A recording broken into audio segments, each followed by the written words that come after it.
वळूयात पुढच्या बातमीकडे। राज्यामधल्या नगर परिषद आणि नगरपंचायत निवडणुकीचा उमेदवारी अर्ज मागे घेण्यासाठी केवळ 2 तासांचा कालावधी उरलाय। उमेदवारी न मिळालेल्या अनेक पदाधिकारी आणि कार्यकर्त्यांनी बंडखोरी केली आहे, तर अनेक अपक्ष सत्ताधारी आणि विरोधी पक्षाच्या नेत्यांची डोकेदुखी वाढवणार आहेत। असं असताना बंडखोर आणि अपक्ष उमेदवारांवर काही नगरपालिका आणि नगरपंचायतींचं समीकरण हे ठरणार आहे। किती ठिकाणी मविया आणि किती ठिकाणी महायुती याचं चित्रही आज स्पष्ट होईल।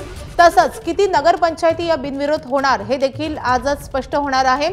त्यामुळे कोणते उमेदवार अर्ज मागे घेणार तर कुणाचं मन वळवण्यामध्ये नेत्यांना यश येतं हे पाहणं महत्त्वाचं असेल।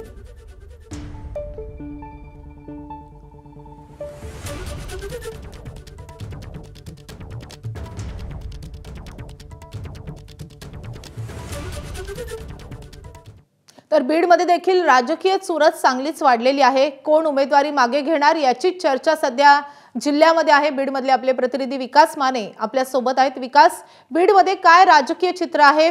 युती आघाडीचं चित्र स्पष्ट झालंय का?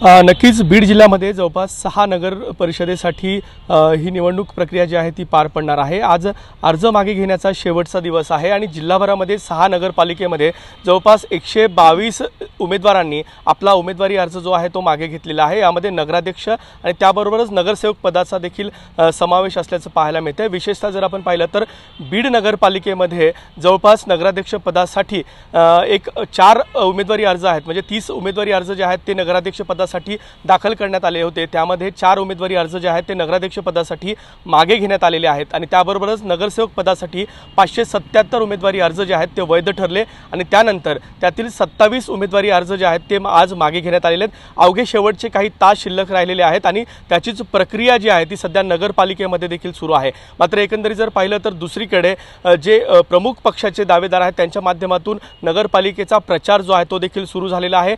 मुख्य लढत जी आहे जर पाहिलं तर बीड नगरपालिकेमध्ये भाजपा आणि दोन्ही राष्ट्रवादी आणि त्याबरोबरच MIM पक्ष या चौरंगी लढत जी आहे ती एकंदरीत बीडमध्ये पाहायला मिळू शकते आणि त्याबरोबरच पाहिलं तर गेवराई नगर परिषदेमध्ये देखील भाजपा विरुद्ध राष्ट्रवादी शिवसेना अशी तिरंगी लढत जी आहे ती पाहायला मिळते। एक जर पाहिलं तर या संपूर्ण निवडणूक प्रक्रियेमध्ये ही कार्यकर्त्यांची निवडणूक होते, मात्र दिग्गज नेत्यांच्या प्रतिष्ठापनाला लागलेल्या आहेत। बीड नगरपालिकेमध्ये 35 वर्षांचं आपलं अस्तित्व कायम राखण्यासाठी क्षीरसागर कुटुंबाची प्रतिष्ठापनाला लागलेली आहे आणि दुसरीकडे याच ठिकाणी राष्ट्रवादी काँग्रेसच्या माध्यमातून आपलं वर्चस्व काबीज करण्यासाठी देखील प्रयत्न जो आहे तो सुरू आहे। कारण की याच ठिकाणी बीडमध्ये अनेक मोठ्या दिग्गज नेत्यांच्या प्रतिष्ठा या पणाला लागलेल्या आहेत। विकास, धन्यवाद या सगळ्या सविस्तर माहितीसाठी। ABP माझा, उघडा डोळे बघा नीट।